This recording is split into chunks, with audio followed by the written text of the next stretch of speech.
So, today we will be talking about the particulate matter in atmosphere, right?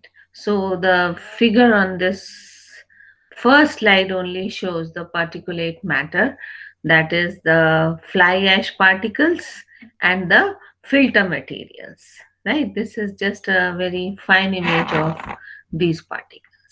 And I will like to start my today's lecture with a quote of John Aitken. He was the founder of cloud physics and aerosol science. He says, "We have in this fine dust aerosols a most beautiful illustration of how the little things in the world work great effects by virtue of their numbers." So, this is what the founder of aerosol science, John Atkins, says. He was, in fact, the first person to make an instrument to measure the content of dust particles in the atmosphere. And this instrument is known as your corniscope, right? So, it's what is now particulate matter? Actually, the particulate matter describes a wide variety of airborne material. PM solution consists of materials that includes dust, smoke, and soot that are directly emitted into the air or result from the transformation of gaseous pollutants. Particles come from natural sources. The natural sources may be, for example, volcanic eruptions, the sea sprays, etc., which I will be talking of later on in this presentation. And human activities such as the burning of fossil fuels, incineration of the waste materials, and smelting metals. So, particulate matter is one of the six EPA, Environmental Protection Agency, that is EPA of US. They have the criteria pollutants that have been determined to be harmful to public health and environment. There are some other pollutants also. For example, last class I discussed about the ozone. I have also discussed about sulfur dioxide, nitrogen dioxide, and carbon monoxide. And of course, lead is also one of the health hazardous substance, which is also a air pollutant.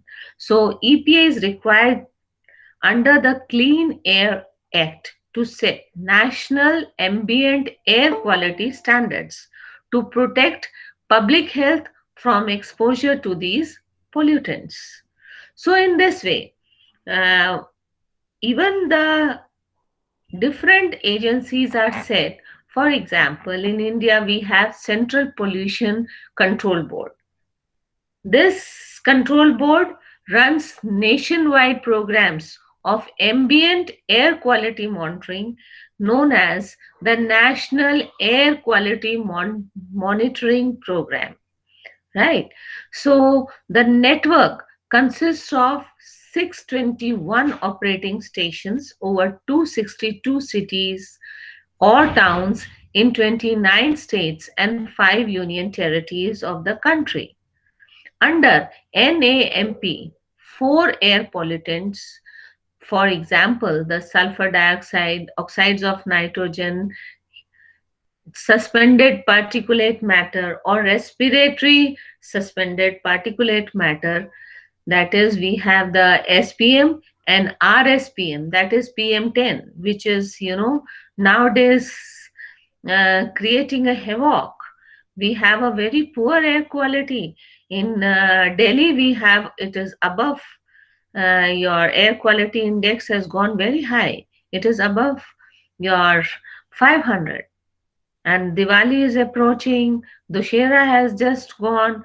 So these are the main problem creating. Moreover, there is stubble burning by the farmers, and rest things are also there. For example, your vehicular exhaust and another things.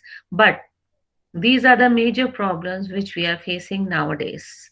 And the air quality index in India is really very poor. In Rohtak also, it is as bad as Delhi. We are, breathing in a gas chamber, which is having very harmful gases. You just enter the university gate, you see that we have a monitoring system put on the gate opposite sector 14. That is gate number 2. So you can see the quality is very bad. So there is a central pollution board which is set up and which takes care, and there are so many measures which are taken. Our chief minister of Delhi, he's again and again asking people to stop the vehicles on the road as soon as the red light comes. Just he says, switch off your car or your any automobile which you are going on.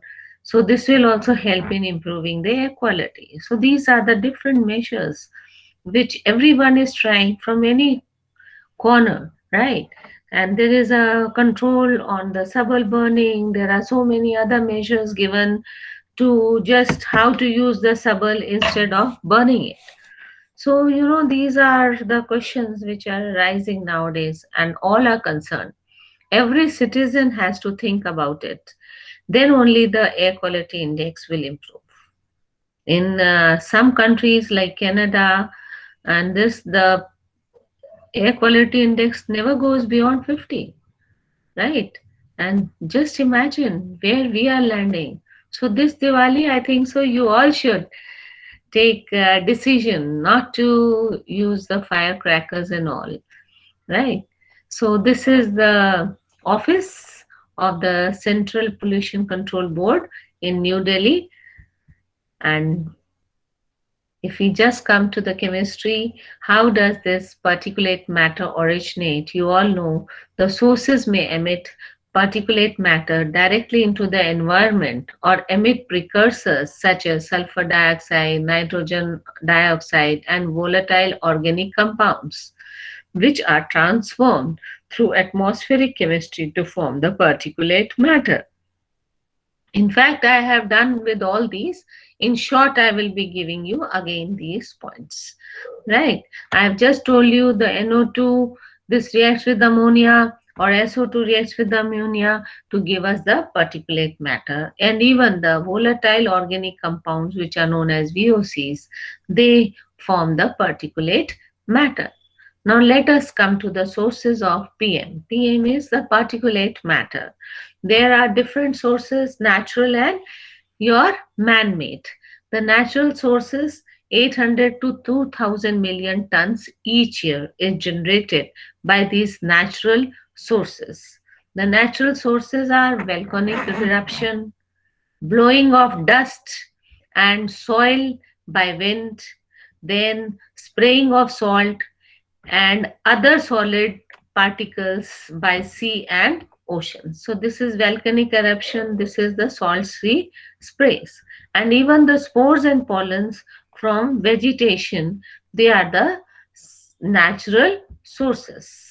Now there are some man-made sources also for this particulate matter. For example, the fly ash from power plants, smelters and mining operation, smoke from incomplete combustion, the forest fire, agriculture burning, as I told you, the stubble burning nowadays is a problem, right? 200 to 450 million tons every year is given by this agriculture burning, which should be stopped immediately. And in developed countries like USA, annual particulate matter is just 20 into 10 raised power 6 tons. So transportation system contributes 1% of the total, but the impact is more than natural dust. Why the impact is more? Because of small size and nature. Nature means it has lead compounds which are very harmful and the hydrocarbons. So these are some of the sources. Let us just again revise this aerosol. Aerosol is defined as a dispersion of solid or liquid particles of microscopic size in gaseous medium with low settling velocities, such as smoke, fog, mist, and behaves almost like gases. Atmospheric aerosols have size range from few nanometer to several micrometers in different shapes, with wide range of chemical composition. Aerosols are of central importance for atmospheric health and physics and biosphere, the climate, and the public health that is really deteriorating due to these unwanted aerosol particles. The airborne solids and liquid particles in the microscopic, submicroscopic size range influence energy balance of the Earth's hydrological cycle and also atmospheric circulation and the abundance of greenhouse and reactive trace gases. So aerosol particles, what they do, they scatter and absorb solar and terrestrial radiation. So all of the solar and terrestrial radiations, they are involved in the formation of cloud and precipitation as cloud condensation and ice nuclei, and they affect the abundance and distribution of atmospheric trace gases by heterogeneous chemical reactions and other multi-phase processes. So this is how we have these aerosols. So directly they enter the atmosphere, right?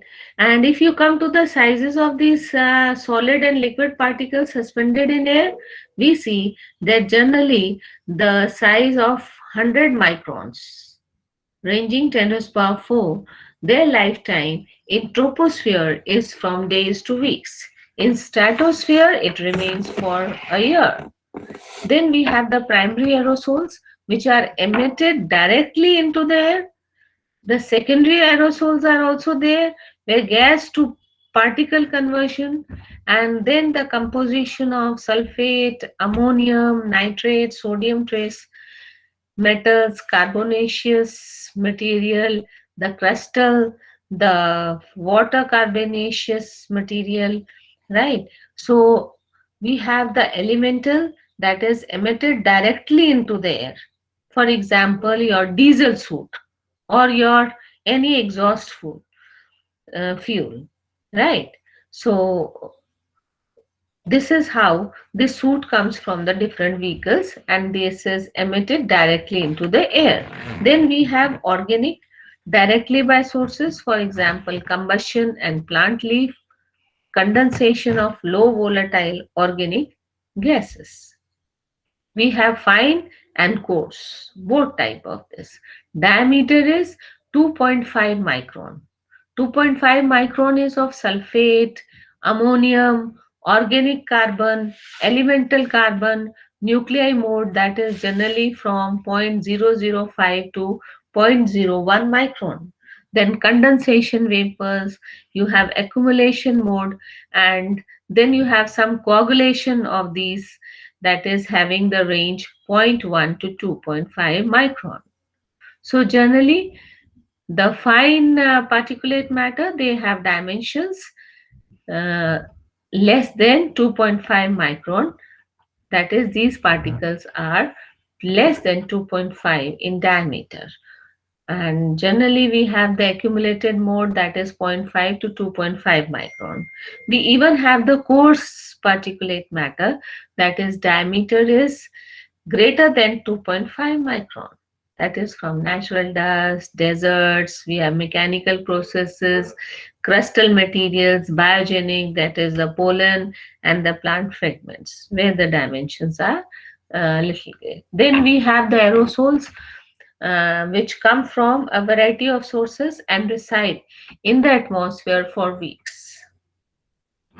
So generally we have this is the graph which is showing the residence time in minutes, and this is the residence time, right, again here. So we have, this is the radius, we are taking the radius in micrometer. So from this range to this, it is coagulation, condensation. Then from this range to this, we have wet deposition, then we have the dry decomposition. So in this way we have how they are formed, all of you know, and the transient nuclei or the Atkin nuclei range, that is from this to less than your zero point 0.1. Then in this range till 2 micrometer, we have the accumulation range. Then mechanically generated aerosol 2 micron to 100. So in this way, how this sedimentation takes place of coarse material, that is wind blown dust, emissions, sea sprays, volcanoes and plant particles. Then the sedimentation takes place and they reach the environment. We have the hot vapor, they condense into primary particles, coagulation, then we have the chain aggregates which come here as fine particles, right? And then accumulated ranges, we generally have chemical conversion of the gases to low volatile vapors. Low volatility vapors, homogeneous nucleation, then what happens? Condensation takes place here, some come here, and then this is the range for your transient nuclei. So they can directly coagulate here, right? Or there can be growth of nuclei, droplets are formed which coagulate and then rain out and wash down and come into the atmosphere. So this is how the formation takes place. Particulates in atmosphere, small solid particles and liquid droplets are collectively known as aerosol, as you know, or particulates. They are present in the atmosphere in fairly large number and pose a serious air pollution.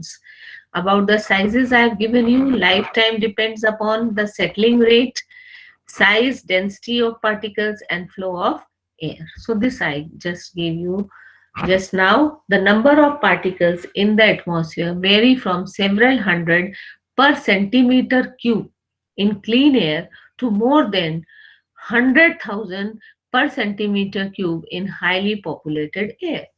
In urban area, particulate mass level may range from 60 micro to 200 microgram per centimeter cube. The chemical nature and size of particles are more important than the total particulate matter. So actually the hazardous things are the chemical nature and the size. If it is very fine in size, it will just go into the respiratory system and create problems. So, you know, the major problem is between the chemical nature, is it hazardous, and the size. They matter a lot. Being small in size, particulate possess large surface area and hence present good sites for absorption of various inorganic and organic matter. So we have different particulates in atmosphere. We have your metallurgical refining, we have carbon black. These are the sizes which I have given you in micrometer, right? All are the same unit, right? Carbon black, this is the range. The combustion nuclei, the tobacco smoke, the smog, sea salt nuclei, the Atkin nuclei. You all know who is Atkin now, John Atkin. After this, the name is given, the Atkin nuclei. That is very small sized particulate matter. Then we also have the particulate matter from oil smoke, paint pigment, cement dust, insecticide dust, fly ash. It is also posing a lot of problem, and researchers are doing a lot of work to use this fly ash as such, and it doesn't come into the atmosphere. So a lot of research is being carried from the last decade on this fly ash, and we are using them in making the brakes which are used for your roadside and all. The coal dust, milled floor pollens. So this is the size range which I have given you. Then let us come to the types of the particulate matter. We have the different types of particulate matter on the basis of size and their origin. We have primary particulates which are directly injected into the air by physical or chemical means. So these are your, generally what you see is 1 to 20 micrometer. For example, the pollen, soil dust, volcanic debris, etc. The coal and cement dust, fly ash, and milled floor. So these all lie in the range 1 to 20 micrometer. Then we have the secondary particulate matters. These are produced as a result of chemical reactions in atmosphere, and they are generally greater than 1 micrometer size. These are oxides of nitrogen, oxides of sulfur, ammonia, water vapor, vehicular emission, the combustion processes, and industrial operations. A lot has been discussed, but again, in short, we will discuss about the different inorganic particulate matter. The metal oxides comprise a major class of inorganic particles in the atmosphere. They are produced whenever fuels containing metals are burned. So this is just a process which I have given you, how the metal oxides, they are, from the sulfide ores, it gives us the oxide, and calcium carbonate plus heat gives calcium. So these are the processes, chemical reactions which are occurring in the melting zones. Then we have from combustion of leaded gasoline, that is lead halides. Lead halide, that is tetraethyl lead in leaded gasoline, reacts with oxygen and halogenated scavengers, dichloroethane, dibromomethane, ethane, to yield lead halides which are volatile but condense to form particles. Right. So in this way, when we take this leaded gasoline, which has this component tetraethyl lead, this forms the different types of the lead halides. For example, PbCl2, this is also formed, and PbBr2, or we can have Br and Cl coordinated with lead. So these cause a serious problem and they form the particulate matter. Then at low humidity, water is lost from aerosol and solid aerosols are formed. Organic matter, nitrogen compounds, sulfur compounds, several metal and radionuclides are also present in polluted urban atmosphere. Then, as I told you, fly ash, the bulk of the mineral particulates matter exists as oxides and other compounds resulting from the combustion of high ash fossil fuel. Smaller ash particles called fly ash enter furnace fuel, emerge from the stack, and are released to the atmosphere in absence of collector. If the collector is not there, they are released directly into the atmosphere. So there are a lot of measures which are to be taken. There should be a very heavy fine if industries are not using these measures to safeguard our health. But still, there is so much of control, but things are released into the atmosphere, right? So we have to be very particular while dealing with these things. Then we have the organic particulate matter. These are generally a polycyclic aromatic hydrocarbons which are known as pH. These are very carcinogenic, and in urban area level is to this 20 microgram per meter cube, right? This is present in solid phase. Then the inorganic particulate matter, the fly ash composition, if I give you, this is the composition of fly ash, which is releasing so many of the oxides. For example, SiO2, the percentage is 17 to 63.6. Al2O3, the percentage is 9.8 to 58%, K2O 2.8 to 3.0%. Then we have the oxides of iron 2 to 26%. We have carbon, which is 0.37 to 36%. Then we have the carbonates 0 to 2.6%. Then oxides of sodium, sulfur dioxide 0.12 to 14.3. We have calcium oxide 0.1 to 14.3. Then we have phosphorus oxides, magnesium oxide, and titanium oxides. So they also have less percentage, but still, for example, TiO2, the percentages in fly ash is 2.8, right? So in this way we have seen that the fly ash releases so many things, so it will have an effect on humans, that is airborne asbestos, right? And toxic metals, for example, the beryllium being carcinogenic is of much concern. So when we have these airborne asbestos or any toxic materials, they are carcinogenic. Lung disorders are there. We have many lung disorders, as you are seeing in the figure. We use these fine particles greater than 3 micrometer. They are used in building are worse to cause the lung damage. Coal miners, right? And they have black lung diseases. So you have to be very careful. Those scientists which go into the different industries, they have to use the mask and they have to take all the preventive measures. As nowadays in COVID, there is a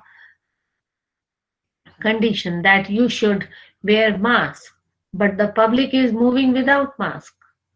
So what will happen? It will be very injurious, right? So just if you see this old figure, this is of London smog, right? This is the traffic control person. This is a very figure of that time when there was London smog. But now also the situation is the same. If you see the Delhi, this thing, the particulate matters, they are suspended and you cannot even see person or the car or the vehicle coming. So how much of the effect will be there on the traffic control person, right? If he doesn't wear a mask, then he will be prone to so many lung disorders, right? And similarly, if you will not wear mask in this COVID time, the young children, they are thinking that this mask is nothing and this COVID will do nothing of us, but it is coming as a challenge and it is increasing. The number of the patients, they are increasing. So dear students, again I reminding you, after seeing a mask on the person standing on the road, I really want to aware you that do wear mask, because COVID-19, this is really going to create a problem. So never move out of your house without mask. These are also the fine particles, very fine. So you have to use specialized mask for this, right? So always cover your face with a mask, right? Nothing to do with these particulate matter. This is, something different from the particulate matter.